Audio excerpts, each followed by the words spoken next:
matagutlo, matagadlaw. Adunay mga panghitabo dito sa kauluhan, panghitabo sa gawa sa atong nasod, ug adunay mga panghitabo dinhi sa atong dapit. Mga panghitabo nga mao'y makapaikag sa katawhan, nga mabinantayon sa lakat ug dagan sa panahon karon. Itanyag ning istasyon DXSR ang 7 o'clock Breakfast News.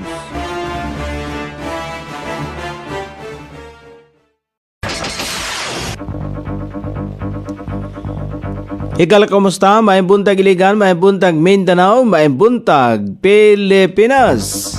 Adlang Huwebes, pizza 16 ning buwan sa Oktubre ning tuiga 2025. Sangan sa ato station manager Pastor Robin Sulapas, kini ang inyong ka-isar Kabisaya Nunay B. Ang matod sa hanay sa balita sa alas 7. O karon sa uluhang tudling sa itong mga balita, taga Marawi, dakpan sa dry con na drug bypass dinhi sa Iligan.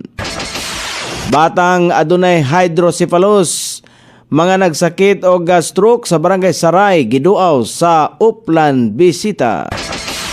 Mga opisyal internet service providers manubag kung dili ma-report ang online sexual abuse sa mga kabataan. Sa kauluhan na planong destabilisasyon batok sa administrasyon gipanghimakak ni Vice President Sara Duterte. Militanteng grupo gibatikos ang sumalapay paglecture sa ICI sa Special Advisor sa mga flood victim. DepEd nakiktambayayong sa Feebox aron himuong base sa science ang pagsuspende sa klase sa panahon nga adunay linog. Balita sa gawa sa nasod, pero gipatangtang sa katungdanan ang ilahang presidente. Balita sa kinabuhing Kristohanon, Azerbaijan, gibasura ang usa ka church registration application. Kini ang uluhang tudling sa itong mga balita nga dalit kanato ning istasyon DXSR 106.7 sa inyong FM dial. Ang bugtong radyo sa dakbayan siligan nga nagsibiya sa balaang kasulatan, pinasubay sa inspired and preserved. Not simply dictated, King James Version sa Anchor Broadcasting Corporation.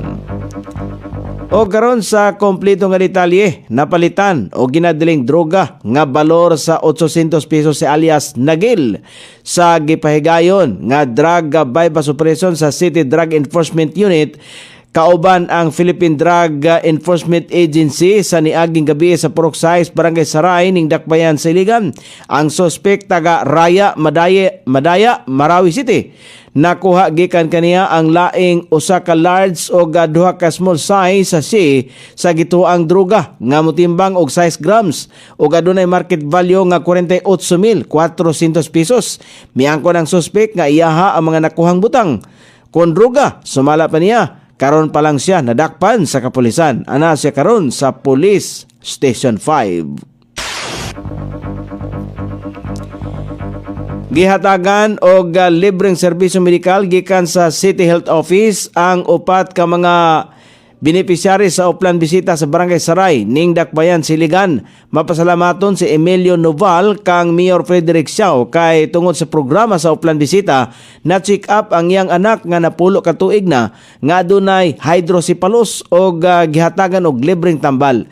Nanghinaot si Noval nga daghan pa ang matabangan sa programang Uplan Bisita. Laing tulo ka mga tigulang nga mga pasyente nga adunay stroke, kidney failure ang nahatagan usab og susamang serbisyo. Gitagan usab og bugas gamit sa panimalay, assistive device og financial assistance ang mga gibisita nga mga benepisaryo. Gipatinaw ngadto sa mga miyembro sa Local Child Protection Council ang sulod sa importansya sa Republic Act number 11930 o Anti-Online Sexual Abuse or Exploitation of Children o SAEC. ang Anti-Child Sexual Abuse or Exploitation Materials Act. Gipasabot ni Attorney Abdul Gafur Magdi Huward Alonto III, officer in charge sa Iligan City Prosecutor's Office, nga ang Republic Act 11930 usa ka balaod nga nagdili sa tanang porma sa online sexual abuse o exploitation sa mga kabataan, lakip na ang pagproduksyon, pag-apod-apod, pag-access o pagpanag-iya sa mga materyales nga naglangkob sa child sexual abuse. Sumala pa ni Attorney Alonto nga ang balaod naglatid og mas hugot nga silot alang sa mga makalapas niini nga naglakip sa pagkabilanggo nga gikan sa 12 ka tuig ngadto na sa tibok niyang kinabuhi og multa nga mokabat sa 5 milyones pesos depende sa kabugaton sa kaso. Apil sa mga manubag, ang mga internet service providers, digital platforms o mga opisyal sa gobyerno nga napakya sa pag-report o pagpugong sa maong mga kalihukan. Gipahayag usab ni Attorney Alonto nga ang Iligan City kaniadto na-apil sa top 20 sa mga syudad nga adunay pinakadaghan nga kaso sa usaik o sisaim.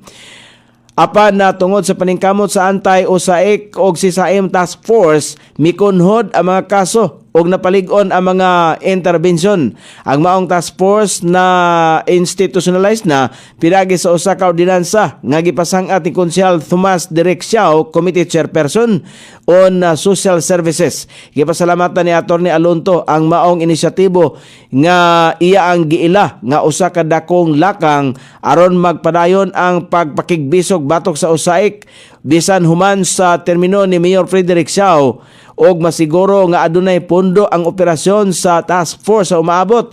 Ang Republic Act 11930 usa ka importanteng balaod nga nagpalig-on sa proteksyon sa kabatanunan o kabataan batok sa digital nga pagpanglugos og sa pagpanghasi og sa Iligan City usa ka lokal nga pagamhanan nga aktibong nagpatuman niini pinagsalig-on nga koordinasyon og suporta sa komunidad.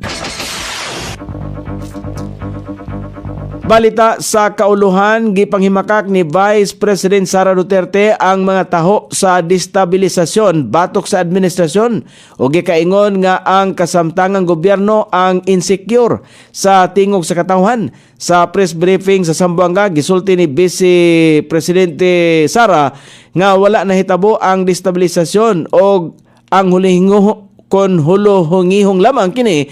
Sumala pa niya kini lamang ang adunay mga hisgutanan sa administrasyon ang pulong nga destabilisasyon tungod sa dili sila mismo ang adunay gikahadlukan. Gipanghimakak usab niya ang mga chismis nga adunay mga panagtigom aron na palukapahon ang gobyerno.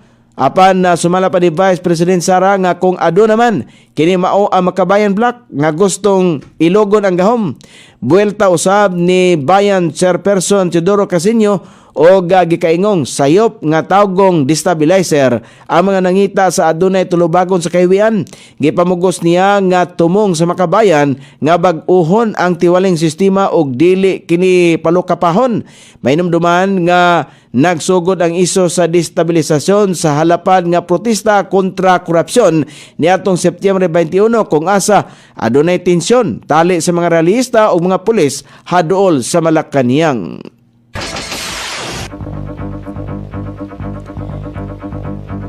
Gibatiko sa grupong bagong alyansang Makabayan si Independent Commission for Infrastructure Special Advisor Rodolfo Azuren Jr. tungod sa sumalapay pag-lecture sa food con flood victims may tungod sa kung unsa nga angayan nga ipagawas ang ilang kasuko batok sa korupsyon. Pangatarungan sa grupo nga angay nga mag-focus si Azuren sa pagtubag sa mga nangawat sa pondo sa publiko, luyo nga mag-lecture siya sa publiko og sa mga biktima sa sagonson nga mga pagbaha. Gitumbok sa grupo nga nahimong gitumbok sa grupo nga nahimong pahayag ni Azuren niadtong siya ang nanumpa isip bagong special advisor hulip ni Baguio City Mayor Magalong. May gawa sumala pang ilhon lamang sa kani Philippine National Police chief ang mga kilos protesta isip pagbahin-bahin, kagubot o pagkabayolente. Luyo nga tan-awon unta nini isip paagi alang sa accountability o justisya. Sumala pa sa grupo, minusan ni Azurin ang mga protesta o gagahom nga gidala nini alang sa mga adunay tulubagon. Dunga nini subling gibatiko sa grupo ang wala gihapoy gipagawa sa publiko ang ICI sa mga gihimo nining pagdungog. Giklaro sa grupo nga ang transparency sa pagdungog maoy mahinungdanon aron subling mabalik ang pagsalig sa publiko sa mga anti-corruption efforts sa gobyerno.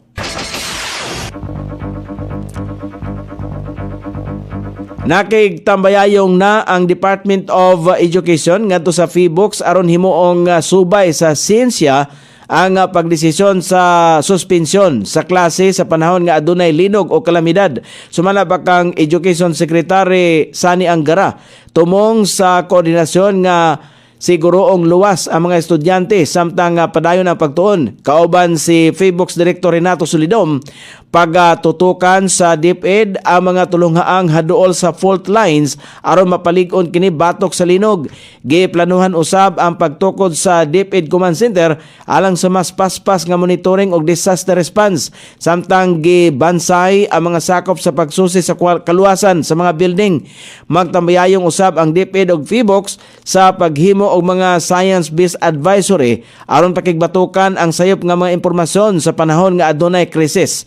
Base sa taho sa DepEd, Disaster Reduction and Management Services, anaa sa 1,140 ka mga tulungaan sa 8 ka mga rehiyon ang naguba sa mga linog o mukabat sa 7,575 ka mga lawak saringan ang o gibanabanang anaa sa 4 bilyones pesos ang kantidad sa magasto sa pagkumpuni nini. Pinakagrabing kadaot ang nahiaguman sa Davao Region kung asa mibalhin una sa modular learning ang mga apektadong tulungaan samtang magtukod pa og kasamtangang lawak kasaringan. O karon sa balita sa gawa sa nasod, gipa-impeach sa nasod sa Peru nga si Dina Boluarte isip presidente sa nasoding nasod.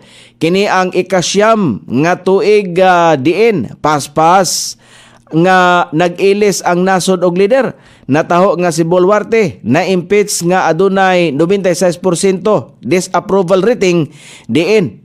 Ang naasoy nga presidente ang nahimong world's most unpopular leader. Dugang pang rason sa naasoy malampusong impeachment mao ang protesta sa mga katawhan batok sa pagpanuhol o pagpangatake sa mga sindikato nga adunay koneksyon sa gobyerno. O karon sa balita sa kinabuhing Kristohanon, adunay usa ka simbahan sa nasod sa Azerbaijan ang gilimod og permit aron nga marehistro ang usa ka simbahan. Balaod sa nasod nga walay matukod nga simbahan kon dili kini aprobahan sa gobyerno. Bisan pa man nga walay state religion ang nasod, posible nga mabilanggo ang mga Kristohanon kon magpahigayon kini panimbahon nga walay permit. Walay gihatag nga rason ang gobyerno kon nganong denied ang registration application. Nataho usab nga adunay Baptist Church sa nasod nga nahatagan lang og permit human sa 25 ka tuig nining paghulat. Duha lang ka simbahan sa nasod ang nahatagan og permit sa gobyerno, usa ka simbahan sa Latter-day Saints og usa ka Baptist Church. O karon sa kahimtang sa pagbanabanan sa dagan sa panahon, ang Easterless padayon makaapektar sa Central Luzon, Southern Luzon, inguman sa Visayas ug dinhi sa Mindanao. Ang Metro Manila, Visayas, Calabarzon, Mimaropa, Bicol Region, Nueva Ecija, Aurora, Bulacan, Batanes, Cagayan, Apayao, Ilocos Norte ug ubang bahin sa Luzon, Mindanao. Ang makasinati paghihapon sa madag-umon nga kalangitan inubanan sa patak-patak ang mga pagulan. Kini epekto sa Easterless ug localized thunderstorm. Sukod sa temperatura dinhi sa dakbayan siligan ang kabugnawon ana sa 24 ug ang kainiton mosangko sa 30 degrees centigrado. Ang adlaw misilang kaganiha sa alas 5:48 ug mosapon niya sa alas 5:36 sa sayong takna sa kagabhion.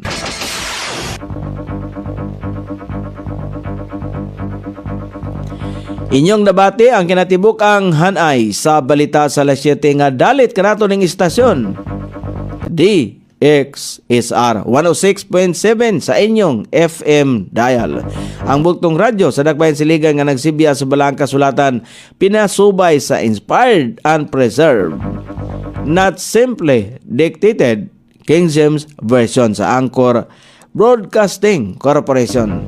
Sangan sa tigsuwat sa atong balitang international ug sa kinabuhing Kristohanon, pitjan sa balita lokal Coney Island sa ato station manager Pastor Robin Sulapas.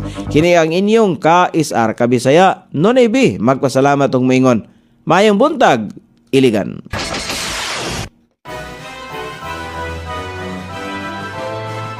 Inyong nabati ang 7 o'clock breakfast news hangtod na usab og mga adlaw sa samang takna o sa samang istasyon.